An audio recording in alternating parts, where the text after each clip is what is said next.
انما الغرض ايه؟ كلنا شايفين زملكاويه واهلاويه نادي اتدمر. تاني نادي اتدمر، تقول لي اتدمر ازاي؟ هقول لك اتدمر ازاي. بس هما كل همهم اللجان، شغالين لجان. شغال لي يا ابني الولد قليل الادب الواطي باسمه اللي النهارده شتمني انا وكل جمهور الزمالك. عندك عيل كده؟ لا انا عايز مهاب يبقى جنبك. لا انا عايز مهاب جنبك. هنقعد ده 100 سنه. شوف يا وحيد مهاب فين؟ بتكلم في التليفون بتاعته. طب ايه هات لي مهاب عشان دول مش هعرفه، هيقعد دور ساعه. اتفضل. المستشار الورقه ممكن نستخدمها النهارده نعرفها النهارده ان شاء الله. الورقه ده مستخدمها النهارده على نادي الزمالك. يا استاذ وحيد من فضلك مهاب. مهاب يا مهند اللي هنا رئيس طبعا. لا ما هو هيقعد يدور ساعه. هو بيقول لك ماما عشان هو فاهم. طلع عايز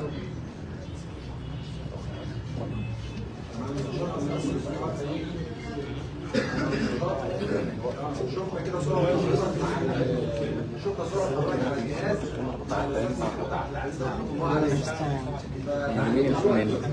اللي ورا بالكرسي اهو.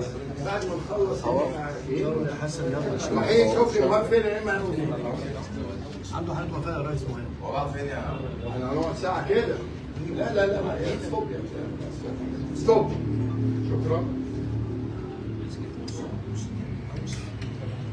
لا لا لا لا اقعدوا كده 10 ساعات. تعالى يا عم حسن، تعالى يا عم حسن، خش يا عم حسن.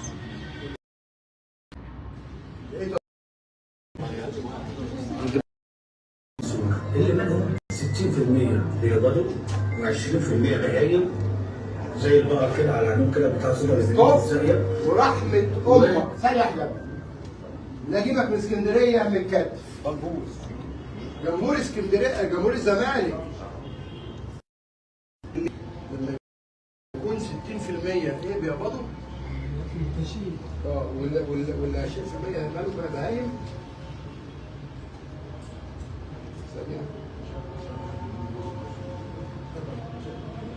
بص يا سيدي اسمه الحقيقي بقى سيد علي ابراهيم، شهرته محمد ابراهيم ومراته اسمها ريهام.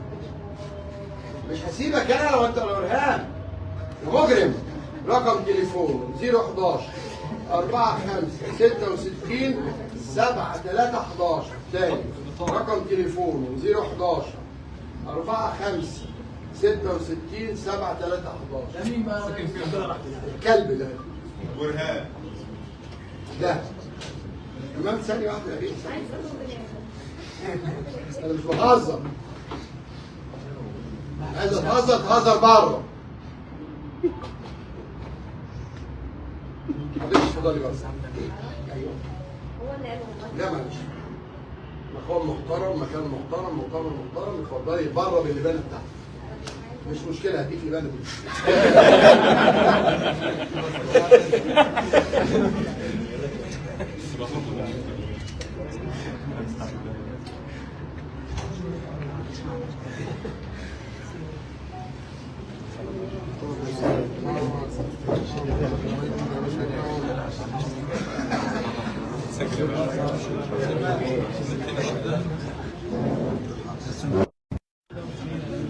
لا عليك يا اخي. اشتغل بايد واحده ما تمشي. ثانية واحدة يا ابني. دي اللي جايه. ثانية بقى. مش هدف يا اخي بس حل بيها. تعزيات. الهدف في الشنطة ماشية 5 سنين مش لاقي حتة تنام فيها لا تقتلها. عامل زي الخويه لجنة اشتم الأدب. قال لي كده ما عملتيش فيديوهات وبتكلمي زياد ليه؟ بتقولي له انت بتقول له ليه؟ ده قال لي فضايح. طيب دلوقتي احنا بالنسبة بقى للفيديوهات هتأجل خلاص هقعد جنبك كده 40 سنة. يبقى الغرض من المؤتمر إنقاذ النادي. هذا الإنقاذ في يد واحد بس، السيد الرئيس. لأن السيد الوزير المحترم دكتور اشرف. ده لما ضربوا بعض جوه هوريكم، لما ضربوا بعض جوه المجلس وعرف ان يحولهم للتحقيق قال له تلاقي في مصايبك. يحق ليه؟ 14 وزير يا معالي الدكتور مصطفى مدبولي راحوا له مستشفى الناس اللي مش بتاعته، بتاعت الراجل العصفور بتاع النجف شبرا الخيمه. خميس عصفور. نعم خميس عصفور. خلاص 14 وزير في رمضان راحوا له. مين ده؟ ده راجل متهم في قضايا، عنده بلاغات اهدار مال عام واستيلاء على مال عام. طب هو استقبلهم؟ لا، الواد ابنه. ايه المهانه دي؟ المهانه هو ليه حق. هنبدا السرطان ده من 2005، بس قبل ما نقول من 2005 في 5 6 حاجات اللي بدا اللي شغال. خالد مطيب، امام عاشور، الارض المخلوقه، اشمونج مونج، الواد اللي اسمه شيكابالا. في حاجه ثانيه بيتكلموا فيها غير دي؟ لا شيكابالا اكتر حاجه. ثانيه واحده بقى نتكلم.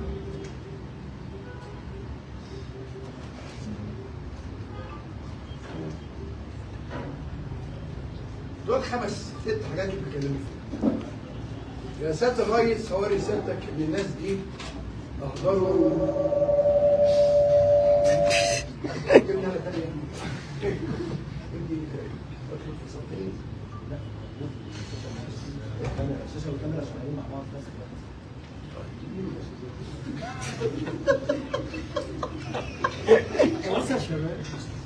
ماشي. بص يا سيدي، دي اهم حاجه.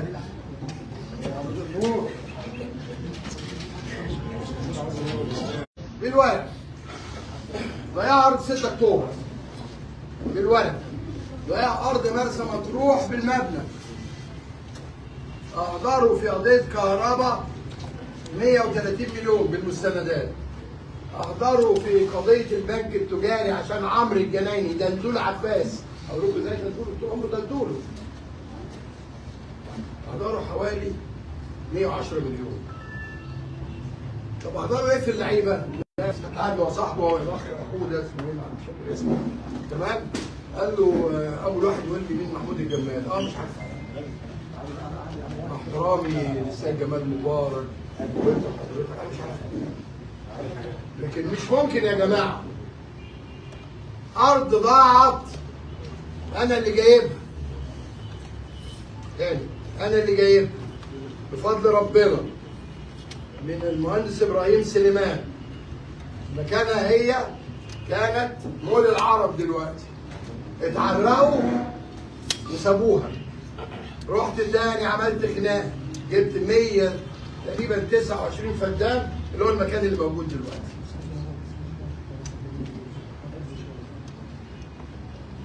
حضرتك لا تملك يا دكتور مصطفى انك تبيع فيها سنتي.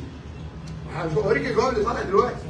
دي بنت اعضاء جمعيه عموميه، وانا اللي دافع فلوسها بالكامل من 200 مليون ومتبرع بيهم.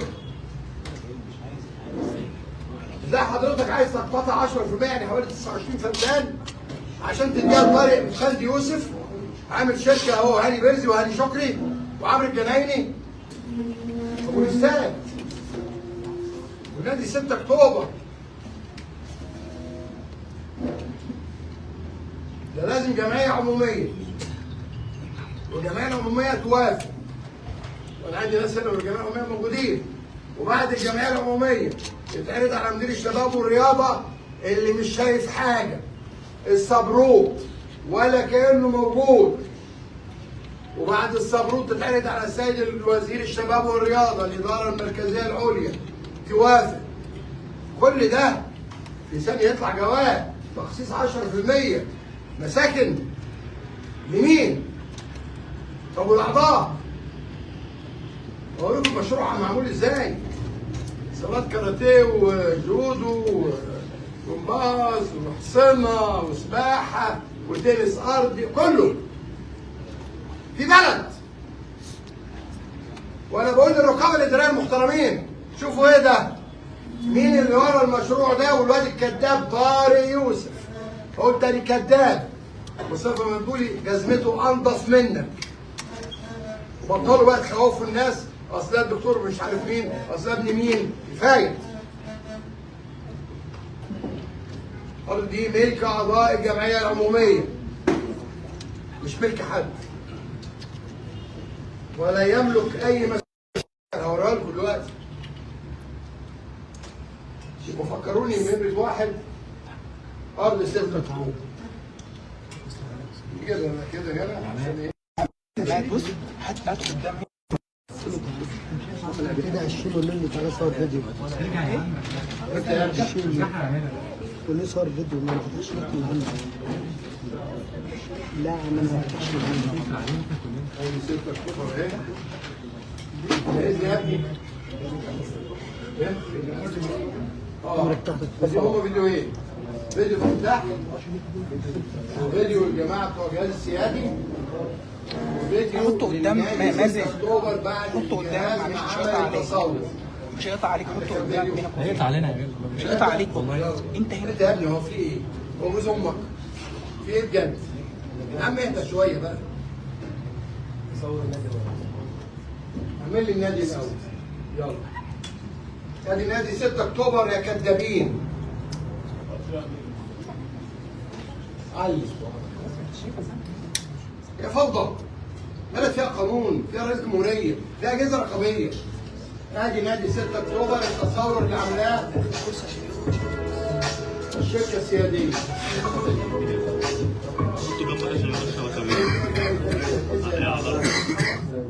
يلا.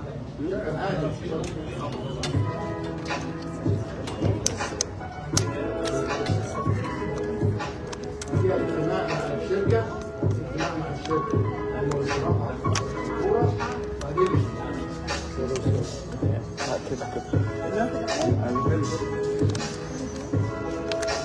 ده اهم مننا، ده اهم مننا، ده اهم مننا. ده بالنسبه للناس اهم مننا. اتفضل يا ابراهيم. الفوضى اللي احنا عايشين فيها. عصابه محتله نادي. حطيته فين الميكروفون؟ بس تسلم ايدك. حطيته فين؟ ماي فايز. لا مش دلوقتي عايزه؟ عشان خليه معاك مش الشبكه.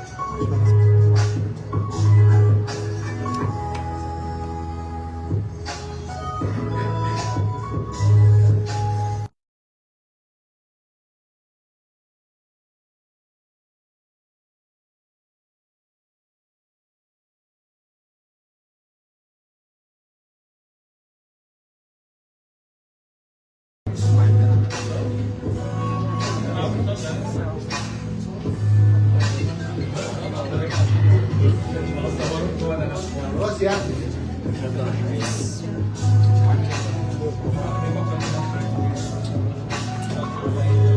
كل النادي الاهلي عامل 7 فروع اهو. اجي ابدا بره روح مش عايزينك. عايزين حد بيدفع. طارق يوسف ولا شلبي. اقسم بالله يا طارق لو قربت من ارض نادي الزمالك انا اللي هتصداك واعضاء جمعيه عموميه. اتفضل. ملاعب التنس.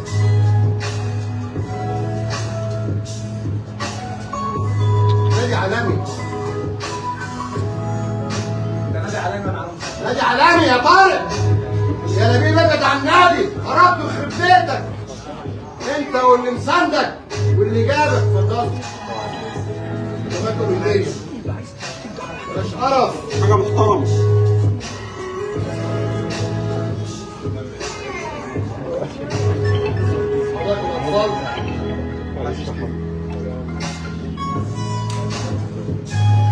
هاتولي نادي في مصر كده. نادي الزمالك الحديث لازم امشي. طلعوه بره. ده مش حرامي ده بيدفع.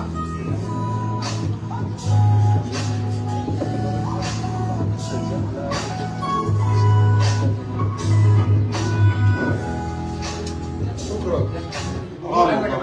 عظمه والله. يا جماعه عموميه يا جماهير الزمالك ده ناديكم. ادي يا ابني الافتتاح. انا انا والوزير لما رحنا حطينا حجر الاساس. اه جمال لا لا لا لا المستشار ابراهيم والنائب احمد مرتضى الرسول. انا ومعانا الاستاذ احمد مدكور ومعانا بعض الاخوه على مجزر اللي علاء بيقول لك بيشتغل لوحده. كل واحد ليه دور. الشيخ حسين والاستاذ محمود خالد والمهندس هشام ابو عمين الشيخ طبعا المفروض انه عايز يبتدي في الحلم. حلم مين يا ابني؟ يلا يلا القناه كانت حلم دول البنت النيره الاصفر المعقده طبعا برضه النهارده كان ده انت دلاله. الرابع هات يا ابني مالك بتاعك. الشركه دي الشركه بقى المحترمه السياديه مش بنهزر. هات يا ابني الافتتاح.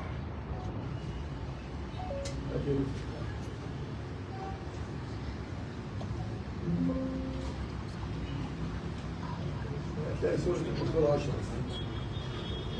يا حلال لا النادي ده ست وضع حجر الأساس. شفت يا أستاذ وحيد؟ مهاب لازم يجي دلوقتي عشان لسه حاجات تانية. مهاب عنده حالة وفاة عمه ومات. نعم؟ عمه مات. مش مشكلتي. مش مشكلتي يا باشا. ده في حياته إيه؟ لأن هو الحمد لله رب العالمين. لا مش هو لا شفت النادي كان عامل ازاي؟ لا انا عايز ابني افتتاح النادي 6 اكتوبر. النهارده بقى يا ريس.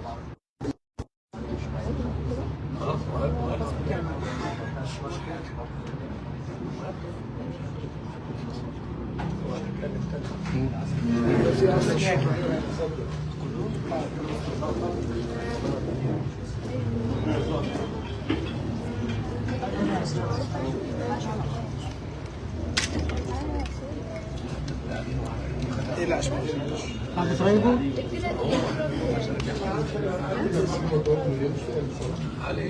طب انت تصور بايه؟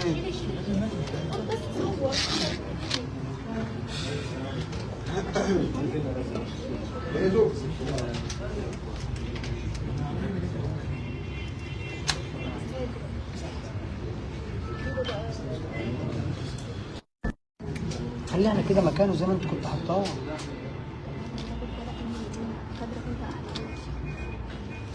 طب هات لي مكان. بص على كده سامح حط الترابيزه ده مكانه اهوت معانا.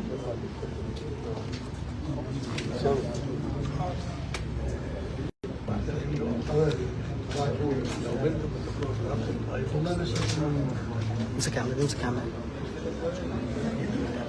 تليفون اسمه الكاد. هادي عليها. انت مزوم اصلا. مش عارف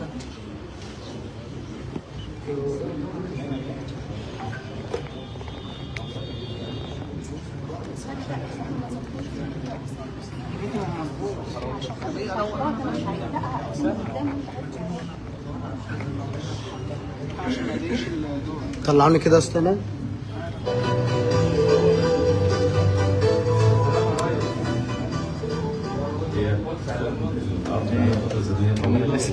شغاله انا حطيت التليفون عشان كده اوعى بقى انت تخش جوه. شيء مهم جدا من الزمالك واعتقد يا زمالك بعد الطفره الكبيره جدا الانشائيه والتطويريه اللي بقت موجوده في نادي الزمالك واحد للاصل. اعتقد ان حضرتك النادي الاهلي حضرتك خلصت الاول هناك وهتبدا هنا. ان شاء الله هتلاقي هنا حاجه كويسه واي منشأ رياضي بيبني ده حاجه مهمه جدا لان احنا كمان عندنا هدف كبير جدا ان احنا الاستثمار ده يزيد لان تعمل الشركات اللي مطلوب تعملها ودي القانون بيتيح هذا الموضوع. المساحه زي ما سيدي المستشار موجود وقال مساحه مصوره مساحه في مكان مميز جدا جدا جدا.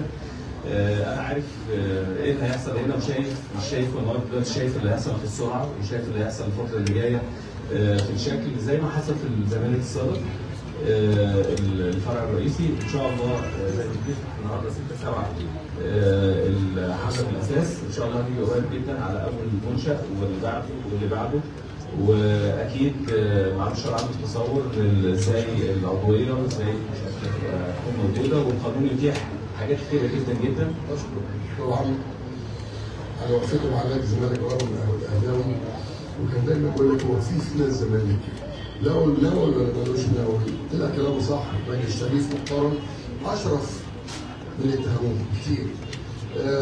طبعا انت عارف انا خلصت نادي الزمالك تماما. احنا دلوقتي عندنا 18 حمام سباحه، عندنا 5 ملاعب ناشئين قدم، عندنا 5 ملاعب طايره وسله، عندنا 4 ملاعب يد.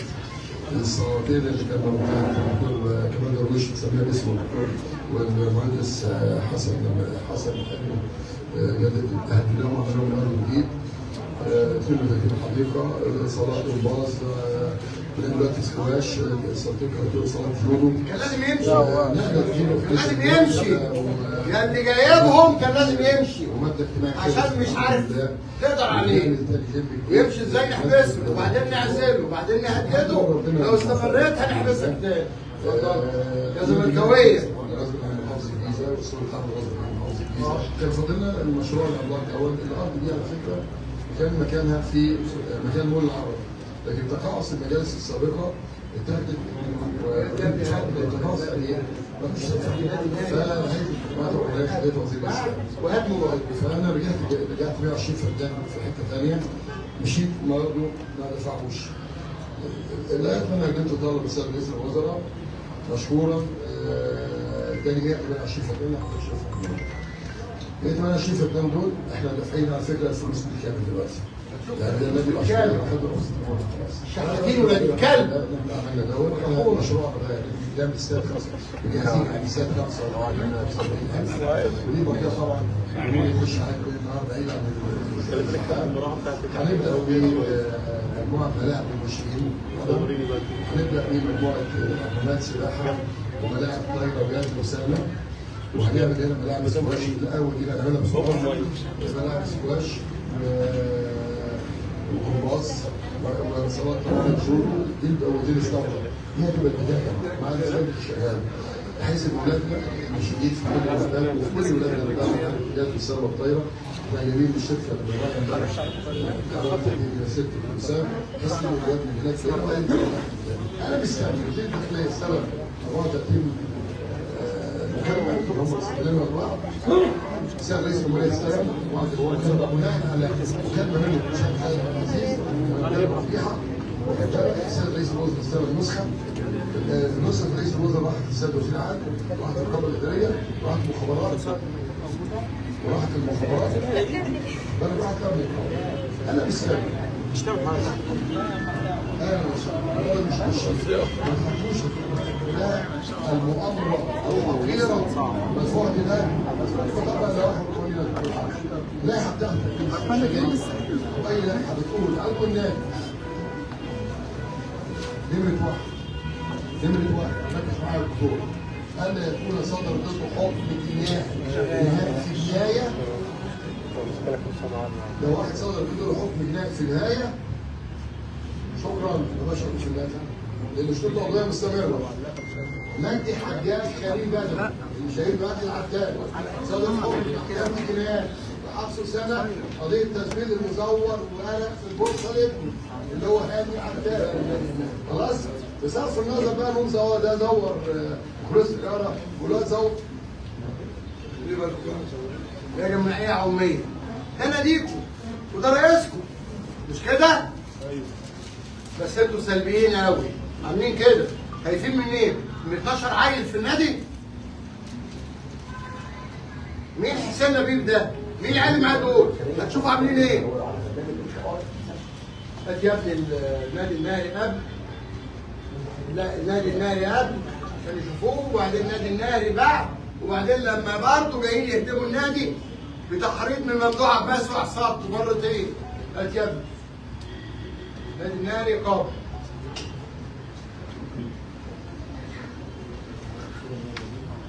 الاول هتبدا تشوفوا وده يبقى النهارده هنخلص 6 اكتوبر هنخلص حاجات اللي معانا عليها عشان دي من الحاجات هتحتاجها فيديوهات. لازم النهري قبل سمعنا معاه بس حضرتك عزم الوجه بتاعه جاي افضحه. اي كلب فيهم هيهوهو خارج المؤتمر في الجزم. كلام واضح. انا اديتك فرصه، يعني انت معقول انت هتجيلي هنا امسكك اضربك قدام الناس دي كلها؟ لا. ما انا اللي هتفضح تعالى. فانا بقول اهو بس انا ما عنديش القراءه هم ما يقدروش. ما حدش ينطق. سياده الرئيس الناس دي يقعدوا قد النادي النهائي يا جماعه. ايام ممنوعه. شغلوا ايه؟ خرابه. تعبان خالص. وري لهم نادي الزمالك. اتفضل بس الاول. ادي النادي النهائي يا جماعه. دلوقتي يعني ايام ما قطط وفران وعرس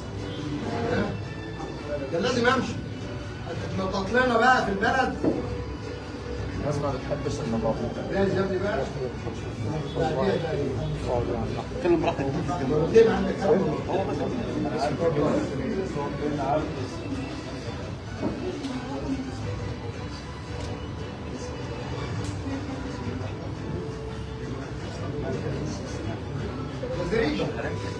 ما انا عايزك تركز في هنا.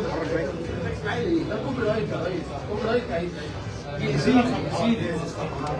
لو حد صورهم عايزين يزيد. هم خايفين على ارباحنا مع المستشار. يعني القناه عليها حقوق يعني حقوق. لو ولا حد يقدر يعمل لك عايز فيسبوك. هيتقدم مره. اللي فات ده انا بقول حاجه عالميه. النادي النهائي بقى بعد ما عملوا ده جماعه قوميه فوق. انتوا الجماهير فوق فوق بجد. فوق انتوا كسفتونا قدام كل الانديه. الناس بتقول الانجازات دي بس فيها ايه؟ نعم؟ الانجازات دي بس فيها ايه؟ قول لك دلوقتي. نازل بص دماغك. راجل واحد مش اقعد بفنيخ يعني فنيخ كده وانت زحلق زحلق هي اسمها حاجه بفنيخ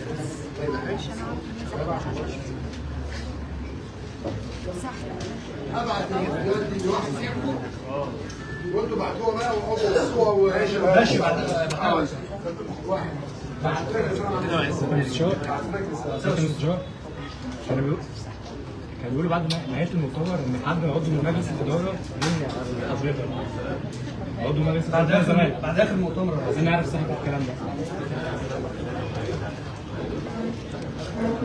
في اللي بالنا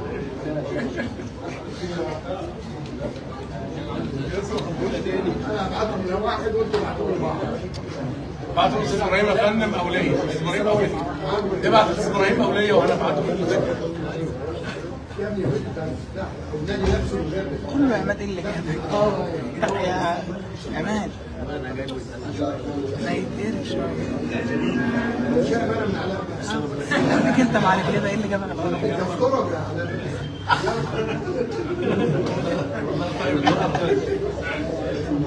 اقرا الفاتحه مع المستشار.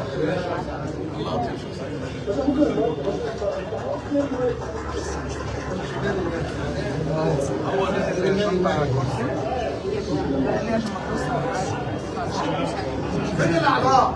النادي اتدمر. ساكتين ليه؟ المفروض دلوقتي معاهم المستشار. متدمر. ساكتين ليه يا جمعيه عموميه؟ من شويه عيال 12 عيل ما لهمش حد جوه. حسبنا الله ونعم الوكيل. الكاميرا فصلت. الكاميرا فصلت.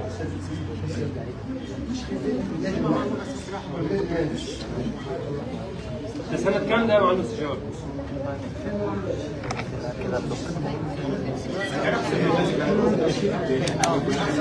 ماشي كل صور دي شباب. اي حد جاي من بره عايز يزور نادي في مصر لا جزيره ولا صيد ولا اهلي. زمان المحاضره انت بقى تعملها تتخطط لنا. واخد 14 بطوله في كره القدم. التاني خد بطوله واحده. لا يتحبس. لا هو في قضيه سبب بس مش مشكله ويتعزل ويتحبس تاني. لازم يمشي.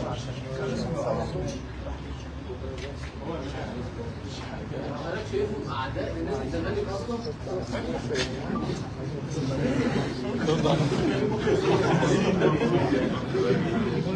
مين الشاب الجميل اللي قال مؤتمر من غير اسئله؟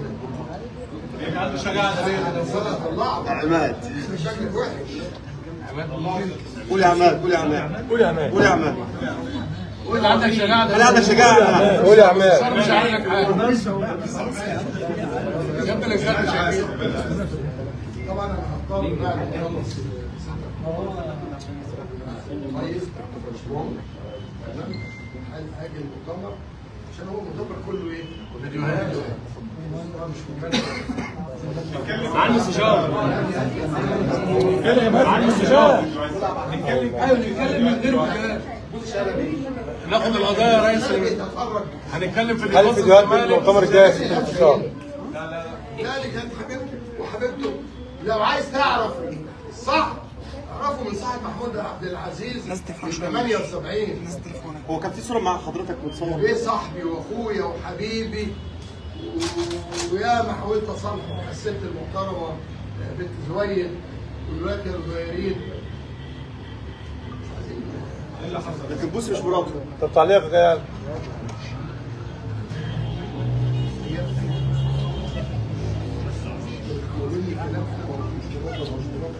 لو عايز اتكلم هتكلم.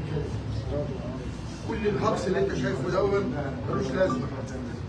الراجل ده فيلم كان الافتتاح بتاعه هو احسن فيلم كان في سينما في اسكندريه طبعا.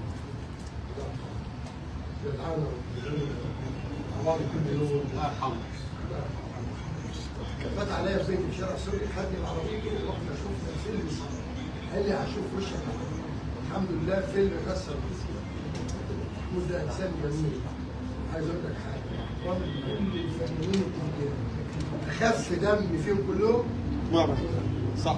ولما حصلت مشكله رأفت النجام انا رحت خلصتها مع محمود يحيى العالمي. دي ذكريات. فكل اللي بيفتوا دول كلهم ولا عندهم فكره. طب معلوماتك يا سعد معلش اقول لك ايه؟ يلا يلا نتكلم في اللي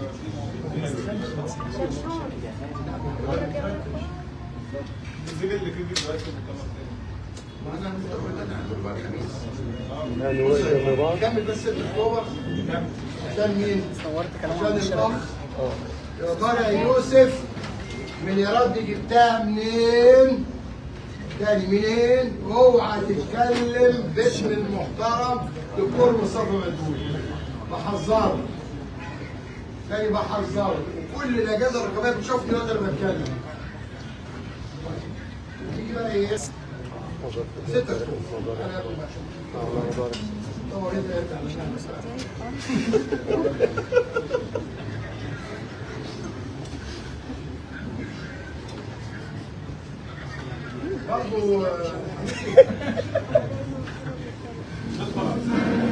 يا ابني في يوم بس راجع الكاميرا. لا راجع الكاميرا.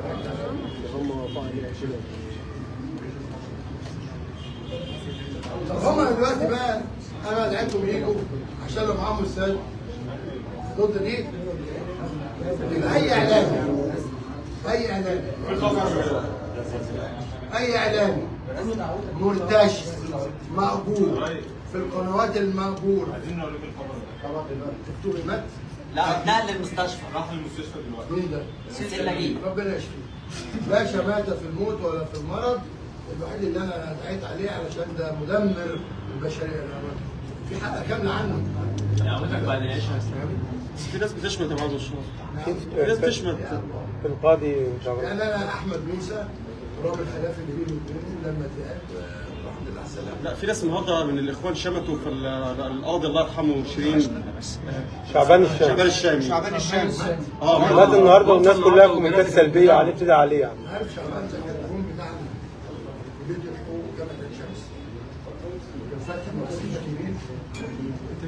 بقى في خط النص. شعبان الشامي ده سبب في الحاله اللي انا فيها دلوقتي. يعني ازاي؟ ربنا بيخلص. لا شعبان اصلا اقدم منه. كان في دايره رئيس الدائره ابن عم الحاج جمال الدين المستشار محمد جمال الدين، وانا في القلب اليمين وشعبان ابو شمال. لا شعبان كان ساكن حلال، نقعد لغايه الساعه 8 بالليل، كان ادارات الباب مش عارف ادارات ايه، فقعدنا لغايه الساعه 8 بالليل نروح على البيت نتداول لغايه الساعه 4. جبنا ابن الدبابه بتاعته وجبنا بقى كوارع وفشه وضمار، هم كانوا خارجين جدا. انا محمد ذكري، محمد ذكري يروح شمال وانا ابقى ايه؟ يمين. ده عيب في الوسط القضاء انك انت تبدا السنه القضائيه. فرحت طلعت حمام قلت له مشيني من الدايره دي، قال له انا تحت امرك كل شويه تقعد تقعد. قلت له لا انا مش هقدر عشان زميلي يعني. فقال لي طب هديك لوحدك. وداني العجوزه لوحدي وولاد اخويا. بعد اسبوعين جت قضيه عادل امام، حكمت الحبس وشتمني استقالت. قلت له اللفه دي كلها ان ربنا رايق.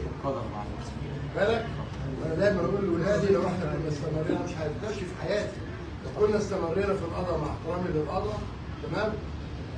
عنده انزلاق غضروفي واللي عنده السكر واللي عنده الضغط واللي عنده القلب، تمام؟ وبعدين انت مش هيبقى عندك اي حاجه في الساحل الشمالي يعني. الحمد لله هو اللي شخصيه نظيفه محترمه، واللي شمت فيه انا بصراحه كاتبين قاضي الاعدامات.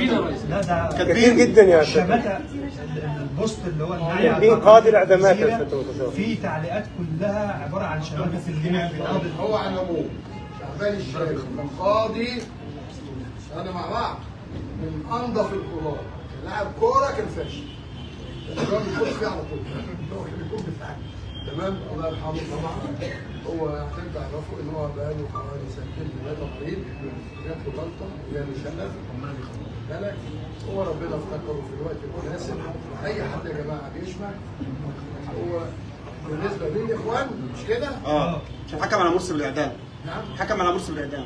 وهو اتعدم مرسي؟ لا هو مات قبل ما يتعين. 9 مهندسين اهو. تمام؟ يعني عايز اقول لك حاجه. اذا كانت رابعه اخوان غلط استنى يا جماعه واصطلحنا معاهم، اوريك رجاله لبيب كلهم داخلين النادي رافعين رابعه، علامه رابعه. واسال بقى اذا كنتوا اصطلحتوا مع الاخوان قولوا لنا عشان نبوسوا نحضر. وركوا دلوقتي داخلين بعلامه رابعه. في حاجه في الميه وركوا دلوقتي. ما هو ضمن الاسباب حضرتك مشيت منها سببها اللي لازم اخوان اتنين الزمالك زي الاهلي. يا باشا بص، انا في مجلس النواب كان في قائد الاخوان اسمه الدكتور جمال حشيش. لما حبوا ينضموا من مجلس النواب الوحيد اللي وقف يدافع عنه انا بدافع عن مبدا في الدستور، مش حاجه بقول كده، انا مختلف معاهم ومع جماعتي. خلاص؟ لكن انتوا اللي كنتوا اصطلحتوا قولوا لنا خلاص يا جماعه احنا اصطلحنا، لان اوريك العيال دلوقتي شغلتهم عاملين رابعه. فين بقى؟ ده كمان مش جوه النادي وجوه الصاله محمد حسن حلمي. العيال عاملين رابعه. فقالوا لنا اذا كنتوا اصطلحتوا ولبيب ده محمي عشان هو ممدوح عباس بيخلص كل حاجه، يعني بيخلص كل حاجه، فهمونا. المهم ادي يا جماعه هناخد 6 ده جواب. انا رجعت كنت في 2005 في شهر 4 2005 تاني شهر 4 شهر 4 2005 تمام؟ يعني بعد 2005 21/12/2005 اتحليت. انا قديم معاهم. تاني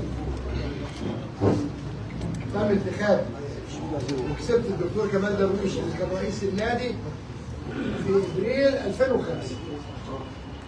اتحليت 21/12/2005 يبقى كملت السنه. رفعت قضيه اهي، المحكمه رجعتني في 1/4/2006. ما شاء الله قعدت شهرين. 17/6 يوم عيد ميلادي حسن صار جمدني. رفعت قضيه 1/8/2006 المحكمه رجعت المستشار محمد عزت 14/8/2006 عملوا ايه بقى؟ عملوا اشكال كسبت. حسن صقر جاب واد اسمه رؤوف جاسر خدام عباس تعالى وواد مش عارف مين كانوا موجودين كده كان عينهم اخ حسن صقر استقيل يدك وهو استقبال 9/6 منشد محمد صيام الله يرحمه رمي ساق وجبه اكل مسمومه تم تعيين ممدوح عباس من يومها لغايه ما مشيت انا 2014 تمام؟ وهوريكم الفرق بيني وبينه. ادي الفيديو اهو يا ابني مهم جدا. لما لقيت النادي بيتدمر وسيبنا في حالنا. اتفضل يا باشا.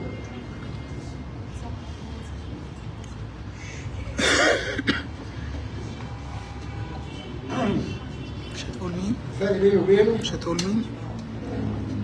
عارف انا عارف اخبارك ايه يا محمد ابراهيم انت ومراتك؟ انا عازم اسكندريه زملكاويه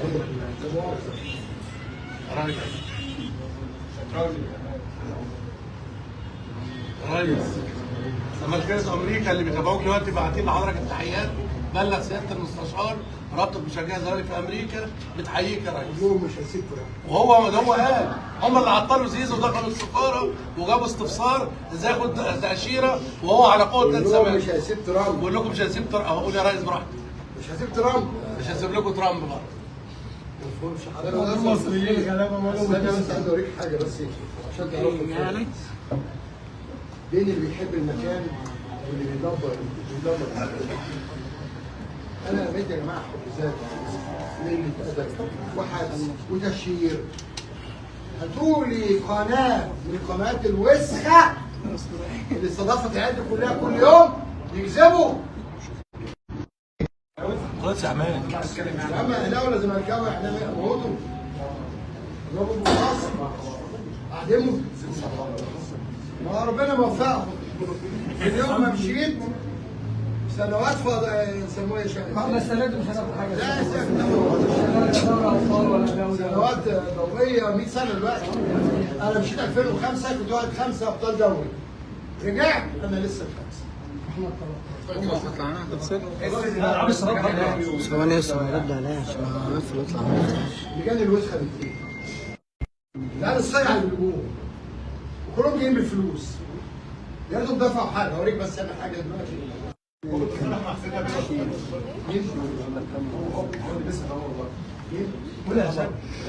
اتحرك.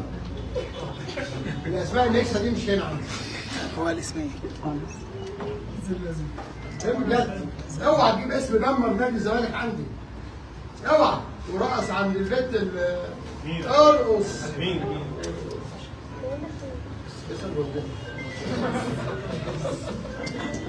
انت عارف مين؟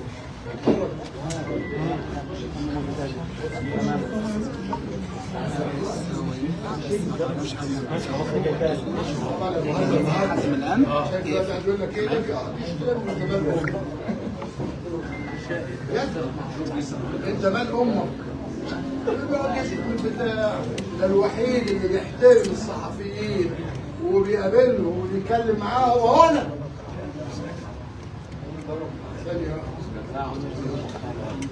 يا ابني جبت على نفسي ازرق كده الماتش بتاع السجن. طبعا العمليه المشكله دي دلوقتي ظرف مهاب. انا مش هاخد عنه، ده الموضوع مفيش هزار. لازم مش جاي تهزر.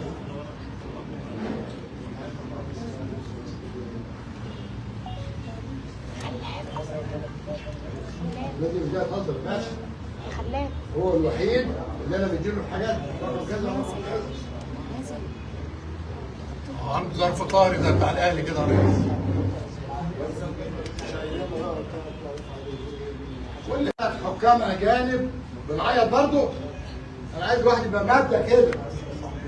انا ضد وبعدين انا ايه مش هلعب ما بروحش بسبب جهاد جريشه في ماتش المقصه.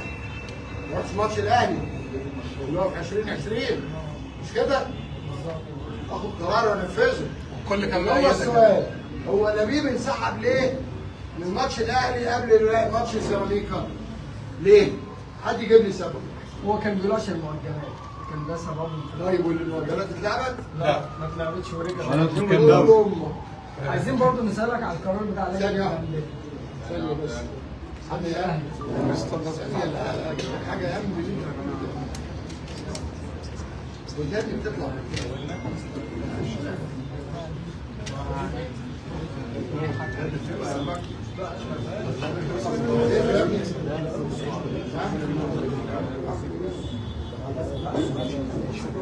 لا لا لا هي ايه فرح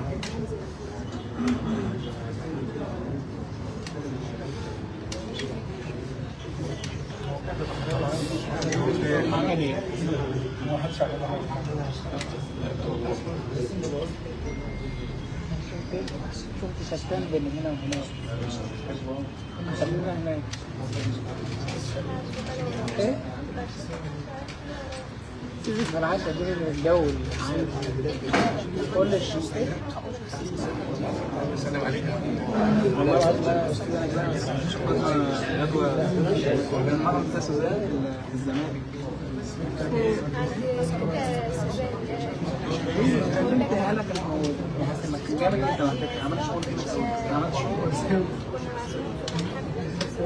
ايه؟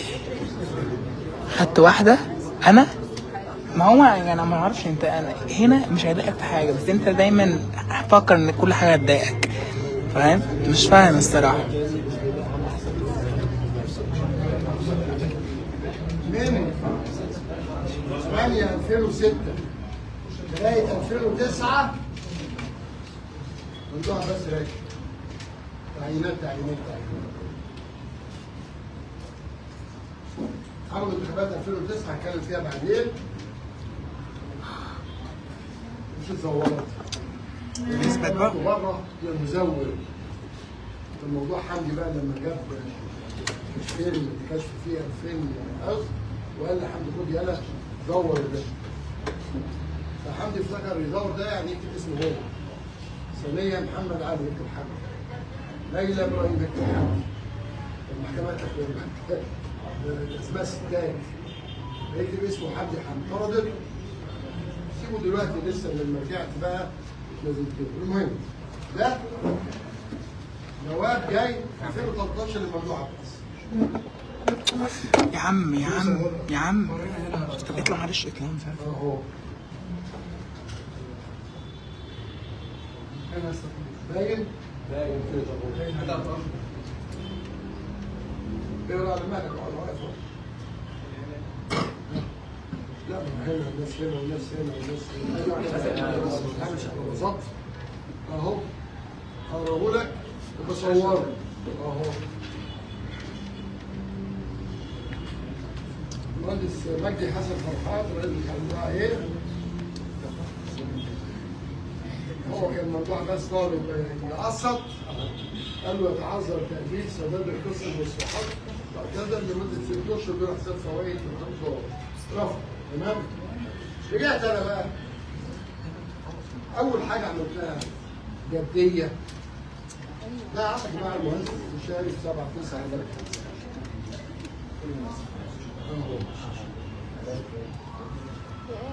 تيجي على المفروض كده 7/9 اه مهندس المشاري نبيل اللي هو عمل استاد يعمل لنا النادي اللي انتوا شفتوه والاستاد. تمام؟ واخد بالك يالا يا طارق يا يوسف يالا؟ انتوا تصبوا علينا؟ ده مش تمام لسه. انتوا اصبروا يا اخويا. اسماعيل محمود الجمال عمل له ايه؟ وانا بيرزي اليوناني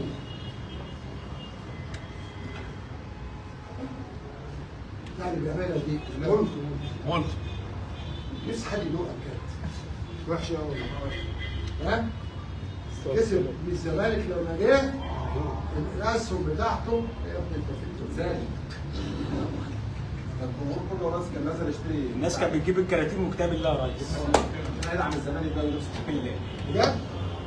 ده كل اللي اتبرع بيه الواد ده 4 مليون جنيه عباره عن ايه؟ 2 اعلان سيف اسمه الواد محترم سيف واعلان لزيزو. لا سيف ده احمر. سيف الجزيري؟ سيف الجزيري. هبعتها لك.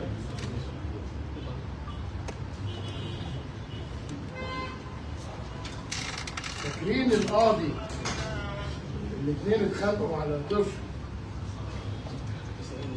ده ابني وده ابني. الاب الحقيقي لما القاضي قال هسيبه بالصين قال انا مش عايز. جالك يا باشا لما لقيته بقى يحجز انا جبت لكم 1/4/2004 من يومها لقيت 2023 مش ينجح حاجز اوريكم المرحله اللي جايه.